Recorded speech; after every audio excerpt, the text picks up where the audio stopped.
पीजे मीर साहब, सवाल मैं आपसे ये कर रही थी कि पाकिस्तान को सफारती महाज पर और खारजी महाज पर किस तरह से इस मामले को प्रोजेक्ट करना होगा कि पाकिस्तान ने किस हद तक दहशतगर्दी के खिलाफ कुर्बानियां दी हैं। और दूसरा ये भी कि मैंने आपसे पहले भी कहा कि जिस तरीके से इस वक्त इंडिया के अमेरिका के लिए तो ये विनिंग मोमेंट बन गया, ठीक है, लेकिन पाकिस्तान को आने वाले दिनों में मजीद किन खतरात का सामना करना पड़ सकता है? देखिए, हमें किसी खतरात का सामना नहीं करना पड़ेगा जब तक हम तमाम जितनी भी हमारी पॉलिटिकल फोर्सेस है यूनाइट ना हो। अच्छा, देखें, जो मर्जी गवर्नमेंट आई है, मिलिट्री हो, सिविल गवर्नमेंट हो, हम सब का एक ही व्यू पॉइंट है, टू फाइट टेररिज्म। और हर एक ने टेररिज्म के खिलाफ काम किया है, टेररिज्म को फाइट किया है। लेकिन अब जो अभी आपने जो सवाल किया है, देखिए, हमारा जो फॉरेन ऑफिस है वो बार बार इनको डिस्पैचेस में भी बताता है, सारी एम्बेसीज को भी बताता है कि हम कितनी फाइट कर रहे हैं। आपकी सिक्योरिटी फोर्सेस हैं, वो लोगों को बताती हैं, ब्रीफिंग्स देते हैं। हम जो फॉरेन जर्नलिस्ट आते हैं पाकिस्तान के अंदर, इनको भी बताते हैं कि हम ऐसे ऐसे लोगों को पकड़ा है, इनको पकड़ा है, जो भी है वो पूरी इनको ब्रीफिंग देते हैं। लेकिन मैं कहता हूं कि इसके अलावा, ब्रीफिंग्स के अलावा हमें चाहिए कि आप इंटरनेशनल मीडिया के अंदर इसको हाईलाइट करें। देखो, घर के अंदर हम मियां मिट्टू बन जाए, हमने ये कर दिया वो कर दिया, हमें कौन सुनता है? देखो ना, हम कितनी देर की कश्मीर की आवाज लगा रहे हैं, कुछ सुनता है? फलस्तीन की आवाज पूरी दुनिया में गूंजती है, सारी दुनिया उसको सुनती है। हमें भी यही प्लेटफॉर्म अडॉप्ट करना चाहिए कि हमारी जो आवाज है, किसी किस्म की आवाज, वो इंटरनेशनल फ्रंटियर्स के ऊपर जाए, ताकि पाकिस्तान का केस, कोई भी केस हो, पानी का हो, कश्मीर का हो, दहशतगर्दी का हो, जो भी केस हो, हम इसको एक्सप्लेन कर सके एक वर्ल्ड पोडियम के ऊपर। That is the way forward. और आई थिंक ये जो हम जिसकी बात करते हैं फॉरेन ऑफिस की, ये बड़ा अच्छा काम करता है। आपकी आज की गवर्नमेंट है, ये भी टेररिज्म के खिलाफ है, पिछली भी थी, उससे पिछली जितनी भी कर ले, ये तो पाकिस्तान का एक यूनिफाइड स्टैंड है कि टेररिज्म को, कि दहशतगर्दी के, हाँ बिल्कुल, दहशतगर्दी को जगह नहीं देनी, और दहशतगर्दी के खिलाफ हमारी जो सिविल क़यादत है और जो हमारी अस्करी क़यादत है वो एक पेज पे है। लेकिन जो हमारे मुल्क के सियासी मामलात हैं उसके ऊपर हमें इस वक्त हुकूमत और स्टैब्लिशमेंट तो एक पेज पर कहीं ना कहीं नजर आते हैं, लेकिन जो हमारी ऑपोजिशन है वो ऑपोजिशन खुद एक पेज पर हमें नजर नहीं आती। जरा इस मामले की तरफ आगे बढ़ते हैं, क्योंकि आज भी पाकिस्तान तहरीक इंसाफ की तरफ से जो है वो एक ऐलान किया गया, एक दावा किया गया कि ईद के बाद जो है वो अपोजिशन इत्तेहाद के साथ मिलकर जो है वो हुकूमत के खिलाफ वो निकलेंगे, एक तहरीक चलाएंगे। लेकिन सवाल मेरा ये है कि ये कैसे पॉसिबल होगा?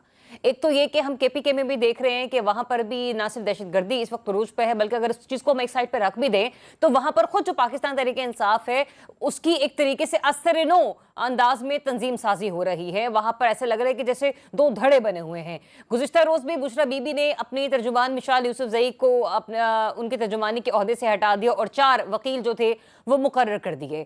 फिर इस वक्त हम JUI के साथ देखें तो PTI के बहुत से तहफ़्फ़ुज़ात हैं। पहले तो ये कि जो माजी में दिए गए उनके बयानात हैं, उसके ऊपर JUI वाले जो हैं वो थोड़े से नाला और थोड़े खफा नजर आते हैं। लेकिन सिर्फ यही नहीं, 26वीं यानी तरमीम का मामला ले लें या इसके अलावा भी कुछ और दीगर मामलात, उसमें PTI का स्टेटमेंट कुछ और है जबकि JUI का स्टेटमेंट कुछ और है। तो ये सब कुछ पॉसिबल होगा कैसे? इसार राना साहब, जो तकसीम का शिकार PTI है, आपको लगता है कि अपोजिशन को इकट्ठा कर लेगी जब खुद इतनी मुनक़सम है?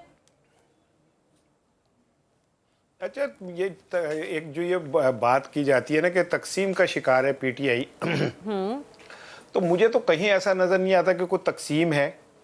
अगर आप इख्तिलाफ राय को तकसीम का नाम देते हैं तो मुझे नहीं पता।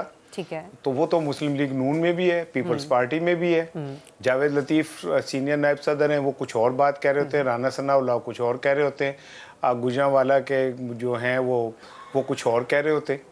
इसार राना साहब, जिस तरीके से आपने परसीव किया, आपको लगता है कि PTI का वर्कर भी इस तमाम तर मामलों को इसी अंदाज में परसीव करता होगा?